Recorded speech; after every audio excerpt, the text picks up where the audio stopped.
Hello everybody, I'm Mike Murtis and you're watching Gamer Logic, and today we're doing a review of Castlevania 3 Dracula's Curse for the Nintendo Entertainment System. Enjoy!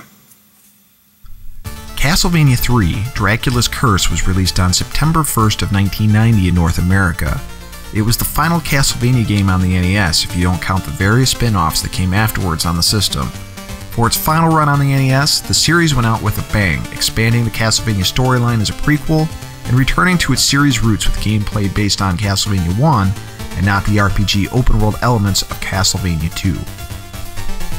The gameplay of Castlevania 3 is a side-scrolling action platformer, and the key word here is action. Every stage is packed with enemies, traps, and large boss characters. The goal is to make your way to the final encounter with Dracula, and on the way you'll encounter challenges in many different environments. One awesome addition to the series is the fact that you can now challenge Dracula with some backup.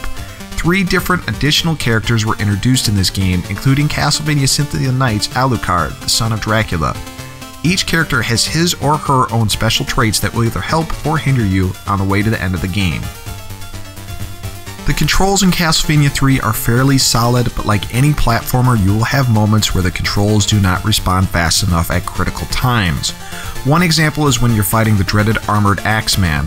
The down arrow to crouch doesn't seem to want to respond as fast as it should, and you end up getting hit. There are also the usual issues with jumping at times, but using Grant's acrobatic abilities you can avoid many of the platforming plagues. The graphics in this game are easily the best in the original NES trilogy. Large bosses, detailed backgrounds, and characters really draw the player into the game.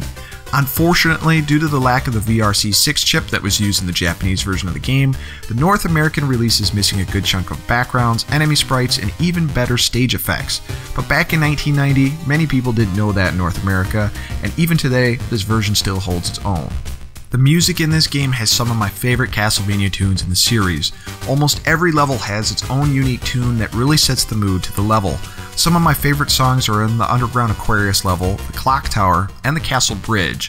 The final boss music is excellent too, as it intensifies during each of Dracula's forms. The sound effects are also well done in the game, though some of them are recycled from the other 2 games. The music and sound effects also took a hit due to the lack of the VRC chip again, but even after hearing the music in the Japanese version, I tend to prefer the US version. Maybe it's just the nostalgia talking. Overall, Castlevania 3 is a challenging, engaging NES game that found itself in many gamers' collections when it was released. I have a lot of good memories surrounding this game and spent many hours playing the different stages, using different characters, and beating Dracula. It easily remains one of my favorite NES games. I hope you enjoyed this Gamer Logic review, and if you want, watch one of the endings to this great game that I'm about to show.